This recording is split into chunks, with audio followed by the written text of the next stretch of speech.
तो किसान जाति में पहले बैलों से खेती होती थी। एक गरीबदास जी का एक शिष्य बना किसान और सत उपदेश लिया, अपनी भक्ति करने लगा। कहने फिर कुछ दिन के बाद कहता है कि प्रभु ये मन जो है बहुत ज़्यादा मेरे ऊपर हैवी है, ये आत्मा की चलने नहीं दे रहा, कोई तरकीब बताओ भगवान, कोई विधि बताओ। परमात्मा ने कहा कि तेरे पास 2 बैल हैं। हाँ जी 2 बैल हैं, तो उनमें से एक बैल दूसरे बैल से तगड़ा है। हाँ जी तगड़ा, काफ़ी तगड़ा है। तो वो क्या करता है, जब तू उसको चारा चराता है तो क्या करता है, तो उस किसान ने, शिष्य किसान ने गरीबदास जी को बताया कि वो जो तगड़ा बैल है वो उस कमज़ोर बैल को, उस निर्बल को आहार भी नहीं करने देता, ऐसे फूंफा करके उसको दूर हटा देता है।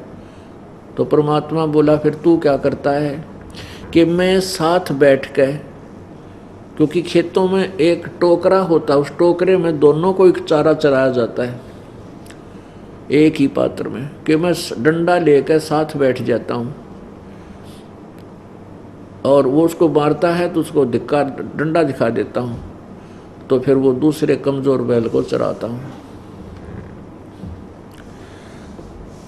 खाना आहार कराता हूँ, चारा चराता हूँ, और घर पे आकर के उसको इतना टाइट बांध देता हूँ कि उस तक उसका शीश ना जावे। तो परमात्मा बोले ठीक इसी प्रकार इस तेरे शरीर रूपी इस हल में 2 बैल जुते हैं, एक मन और एक आत्मा।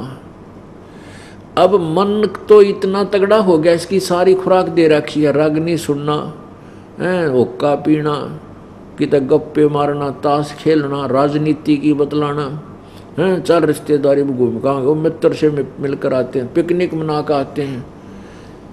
और भाई वो तूने वो मन पाल दिया, तगड़ा बना लिया, और आत्मा की खुराक रही कोई ना। आत्मा की खुराक क्या है, भगवान की भक्ति और अच्छे कर्म, दान धर्म। आप पुण्यात्माओं एक बार जब दान करोगे 100 रुपये, 1000 रुपये, 2000, 10,000, उस दिन आपकी आत्मा कितनी खुश, कितना प्रसन्न चित्त रहोगे। एक न्यारी खुशी, न्यारी शक्ति मिलती है आत्मा को। और आप कितना धन जोड़ लो, 2 नंबर का काम कर लो, कति आत्मा प्रसन्न नहीं होगी, घिघी बंदी रहेगी, कोई न कोई और समस्या आ पड़ेगी। तो परमात्मा ने कहा कि आपने मन की खुराक गणी कर रखी है, आत्मा की खुराक तूने बंद कर रखी है। आत्मा की खुराक भक्ति क्या करते थे हम पहले, 7वें दिन एक दिन तो हनुमान का व्रत रख लिया करते, मंगलवार का, और शाम ने हनुमान चालीसा जल्दी जल्दी फटाफट कर फिर चल भाई चलते।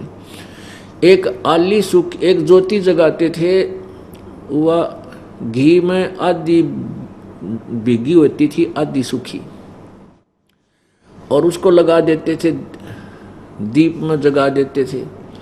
वो हनुमान चालीसा पूरा नहीं होता था, इतने वह बुझ लेती थी। और ओम जय जगदीश हरे, स्वामी जय जगदीश हरे फटाफट उसने करते थे, इतने भी बुझ लिया करती सुबह वाली। तो और शाम की हनुमान चालीसा करते इतने, यानी ये थी हमारी पूजा की विधि।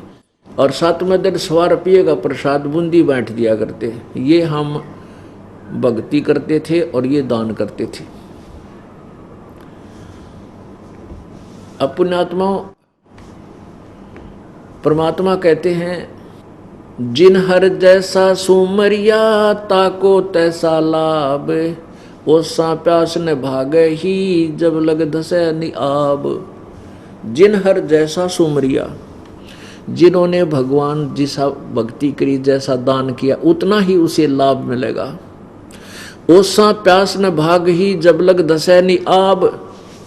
ओस चाटने से प्यास नहीं बुझ सकती, ओस चाटने से मनुष्य की प्यास नहीं बुझ सकती।